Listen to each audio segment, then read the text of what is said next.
नमस्ते दोस्तों, आज के इस वीडियो में हम यह जानेंगे कि 2021 का फिजिक्स का नोबेल प्राइज किन वैज्ञानिकों को दिया गया है। हाल ही में 5 अक्टूबर 2021 को royal Swiss academy of science ने भौतिक विज्ञान में 3 वैज्ञानिकों के नाम की घोषणा की है और वो 3 वैज्ञानिक जो हैं उनमें जो पहला नाम है वो है शुक्रो मनाबे का है, जो कि एक जापानीज वैज्ञानिक हैं। उनमें दूसरा नाम है वो है क्लाउस हासेलमैन का है, जो कि एक जर्मन वैज्ञानिक हैं। और उनमें जो तीसरा नाम है वो है जियोर्जियो पारेसी का है, जो कि एक इटालियन वैज्ञानिक है। और इस वर्ष नोबेल प्राइज की जो धनराशि है, जो राशि मिलेगी, उसका आधा हिस्सा जियोर्जियो पारेसी को दिया जाएगा और बचा हुआ आधा हिस्सा इन दोनों के बीच में बराबर बराबर वितरित किया जाएगा। और इस वर्ष यानी 2021 का भौतिक विज्ञान का नोबेल प्राइज देने का जो उद्देश्य रहा है वो इस प्रकार है कि इस वर्ष का नोबेल पुरस्कार जटिल भौतिकी तंत्रों यानी कि हमारी प्रकृति के जो कॉम्प्लेक्स सिस्टम्स होते हैं, जटिल जो तंत्र होते हैं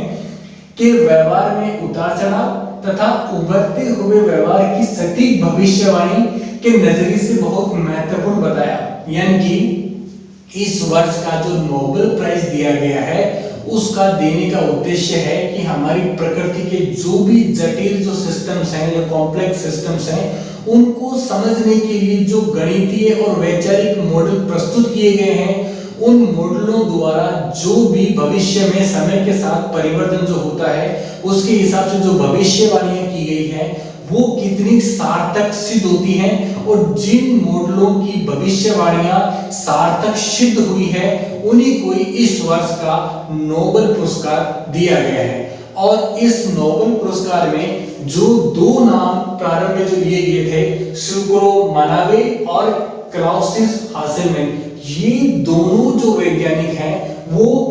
क्लाइमेटोलॉजिस्ट हैं यानी कि जलवायु विज्ञान वैज्ञानिक हैं। इन्होंने जलवायु परिवर्तन, जो कि हमारे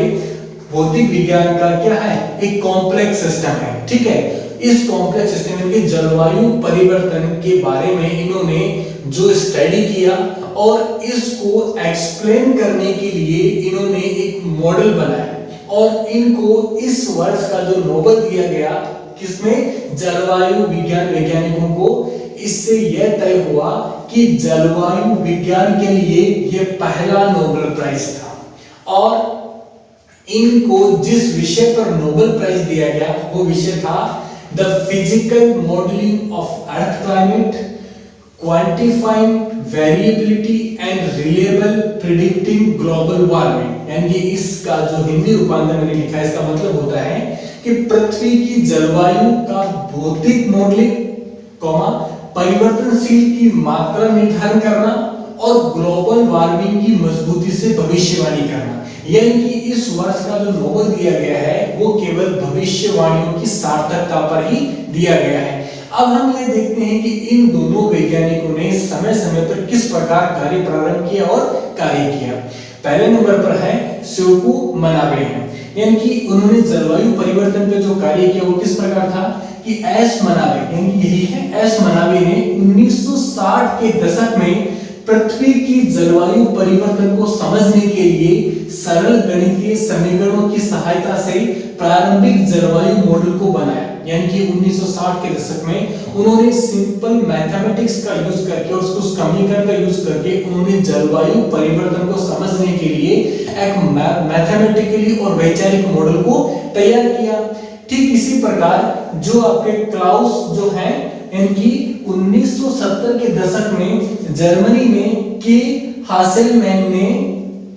मौसम और जलवायु को जोड़ने वाला एक मॉडल पर कार्य प्रारंभ किया। यानी कि दोनों वैज्ञानिकों ने लगभग एक ही समय में जलवायु परिवर्तन को समझने के लिए अपने अपने वैचारिक और मैथमेटिकल मॉडल्स को डेवलप किया और इनके द्वारा बनाए गए मॉडल्स जो थे उन मैथमेटिकल मॉडल्स का जो परिणाम था वो असल में एक भविष्यवाणी थी। लेकिन वह सबसे बड़ा प्रश्न ये था कि इनके मॉडल द्वारा की गई भविष्यवाणी कितनी सार्थक होगी। और सबसे अच्छी बात यह है कि इनके द्वारा बनाया गया मॉडल के द्वारा की गई भविष्यवाणियां हमारे भविष्य में सार्थक सिद्ध हुई। और वो भविष्यवाणियां क्या क्या थी वो हम देखते हैं कि इनके द्वारा बनाए गए मॉडल की जो पहली भविष्यवाणी थी जो कि सार्थक हुई वो थी ये वाली, कि जो इनका मॉडल जो यह बताता है कि पृथ्वी के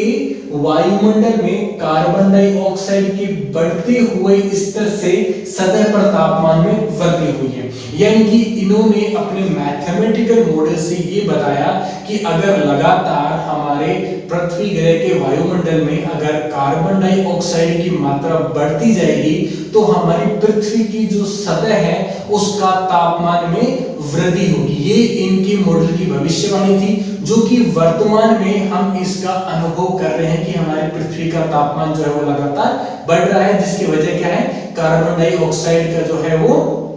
मात्रा बढ़ना है। ठीक है, दूसरी जो इनके मॉडल द्वारा जो भविष्यवाणी की गई और जो सार्थक हुई वो क्या थी, वो ये थी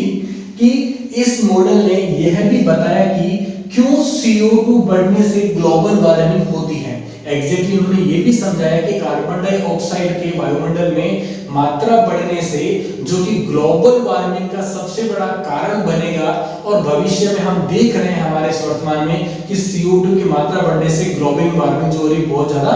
बढ़ रही है और उसकी जो भी साइड इफेक्ट्स हैं हम लोग उनको अभी वर्तमान में फेस कर रहे हैं। यानी कि इनके द्वारा प्रस्तुत किया गया ये मैथमेटिकल वैचारिक जो मॉडल था इसकी भविष्यवाणियां जो थी वो वर्तमान में पूरी तरीके से सार्थक हो रही है और इसी सार्थकता की वजह से इनको इस वर्ष का नोबेल प्राइज दिया गया है। अब देखो नेक्स्ट है आपके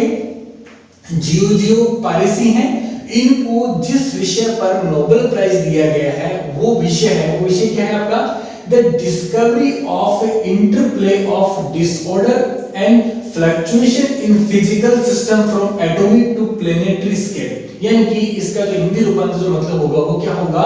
कि परमाणु से ग्रहों के मापदंडों तक, यानी कि हम चाहे परमाणु का मापदंड करें चाहे बहुत बड़े ग्रह का मापदंड करें, यानी कि किसी भी स्केल में मापदंड करें, ठीक है, तक भौतिकी प्रणाली में विकार और उतार चढ़ाव के परस्पर क्रिया की खोज के लिए। यानी कि इन्होंने क्या सर्च किया, इन्होंने क्या खोज की, इन्होंने ये खोज किया कि चाहे वो परमाणु हो चाहे वो ग्रह हो, किसी के बीच जो मापदंड है यानी कि उसका जो व्यवहार है उसके बीच में कोई न कोई एक संबंध जरूर होता है। और उसको समझने के लिए एग्जैक्टली हम ये देखते हैं कि उन्होंने किस प्रकार ये जो कार्य किया। जी पेरिसी की यही है आपका, ठीक है, जियोर्जियो पेरिसी है। जी पेरिसी ने 1970 के दशक में जटिल प्रणालियों को समझने के लिए, जटिल प्रणालियों का मतलब एग्जैक्टली यही कॉम्प्लेक्स सिस्टम होता है, ठीक है, जिसके उदाहरण के रूप में ना जलवायु परिवर्तन या कांच की संरचना है, ये सब कॉम्प्लेक्स सिस्टम होते हैं। इन सिस्टम को समझने के लिए, इन जटिल प्रणालियों को समझने के लिए गणितीय मॉडल बनाए। इन्होंने भी क्या किया, मैथमेटिकल मॉडल को डेवलप किया, ठीक है। जटिल प्रणालियां कम अनुमानित होती है, कम अनुमानित होती है। इस लाइन का जो मतलब वो ये था कि मान लिया कि हम अगर कोई भी सिंपल कांच लेते हैं, ग्लास लेते हैं, ठीक है, ग्लास जो होता है वो क्या होता है, उसमें बहुत से परमाणु अपने अनुसार अरेंज होते हैं। यानी कि अगर हम कोई भी क्रिस्टल का एग्जांपल लेते हैं तो क्रिस्टल में क्या होता है, सभी परमाणु जो होते हैं वो एक ही सिमेट्रिक तौर पर क्या होता है, स्पेसिफिक ऑर्डर में अरेंज होते हैं। लेकिन जो कांच होता है वो क्या होता है, अनॉर्मस सॉलिड होता है, ठीक है, यानी कि इसका परमाणु का कोई भी अरेंज होने का यानी कि व्यवस्थित होने का कोई ऑर्डर नहीं होता, यानी कि ये किसी भी तरीके से व्यवस्थित हो जाते हैं। तो इस प्रकार की जो संरचनाएं होती है वो क्या कहलाती है, जटिल संरचनाएं कहलाती हैं, ठीक है। और वो परमाणु किस प्रकार अरेंज हुए इनके बारे में सटीक तरीके से कहना भी क्या होगा, नहीं कह सकते। यानी कि इसका मतलब क्या होगा कि जटिल प्रणालियां कम अनुमानित होती हैं, कि उनका अनुमान हम बहुत ही कम लगा सकते हैं, ठीक है। फिर भी लेकिन पारिसी इनकी जो है जो साइंटिस्ट है, पारिसी ने पाया कि वे एक प्रकार की समरूपता यानी कि सिमेट्री को संतुष्ट करते हैं। यानी कि पारिसी ने फिर भी ये पाया उसमें, उन्होंने उसको खोज की, उसमें उन्होंने क्या खोज की कि जिस प्रकार जटिल संरचना जैसे कांच की जो संरचना है उसके अंदर परमाणु किस प्रकार से अरेंज हुए हैं ये पता लगाना बहुत ही मुश्किल होता है। यानी कि उनका ऑर्डर कोई फिक्स नहीं होता है। लेकिन फिर भी पारिसी ने कहा कि वो किसी न किसी रूप के अंदर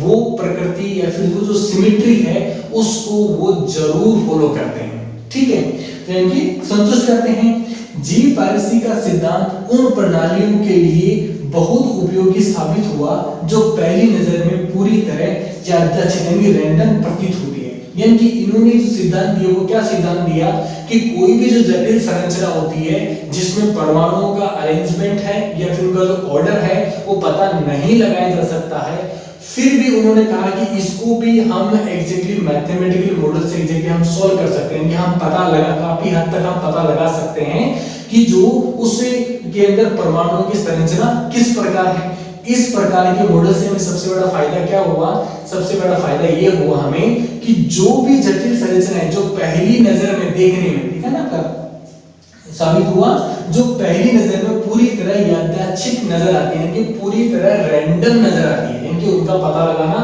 बहुत मुश्किल होता है कि वो किस प्रकार से अरेंज हुए हैं। जैसे कि देखो यहाँ पे एग्जांपल लिया मैंने फ्लॉक्स ऑफ स्टारलिंग, यानी देखो एग्जैक्टली ये हमारी लैंग्वेज हमारे समझ में नहीं आती कि एग्जैक्टली ये किस प्रकार से सिद्धांत को लिख रहे हैं या प्रूव कर रहे हैं। लेकिन देखो आपको यहाँ पर एक छोटा सा वीडियो दिखाई दे रहा होगा, उस वीडियो में आप देखो कि जो छोटी छोटी चिड़ियाएं हैं वो बहुत सारी संख्या में, वो हजारों की संख्या के अंदर उड़ रही है और देखो वो उड़ते उड़ते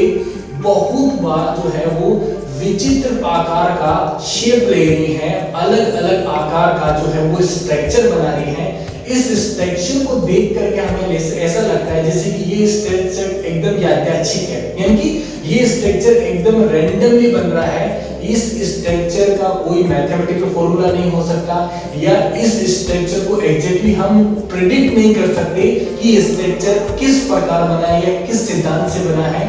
और ये पता लगाना बहुत ही मुश्किल होगा पहली नजर में। लेकिन जो जियोलॉजिक पारिसी ने जो मैथमेटिकल मॉडल बनाया उस मॉडल के अकॉर्डिंग हम इस प्रकार की जो घटना है, जो फ्लॉकिंग ऑफ ए स्टारलिंग है, इसके बनने वाले आकार को भी एग्जैक्टली हम बता सकते हैं, यानी कि उसके बारे में हम क्या कर सकते हैं, भविष्यवाणी कर सकते हैं। यानी कि इसका मतलब क्या हुआ कि इन तीनों वैज्ञानिकों को जो इस वर्ष का जो नोबेल प्राइज दिया जा रहा है वो केवल इनके द्वारा प्रस्तुत किए गए मॉडलों की सटीक भविष्यवाणियों के लिए दिया जा रहा है, और इनके द्वारा की गई भविष्यवाणियां वर्तमान में एकदम सार्थक हो रही है। उन सार्थकता की वजह से इन तीनों वैज्ञानिकों को इस वर्ष का भौतिक विज्ञान का नोबेल प्राइज दिया गया। Thank you.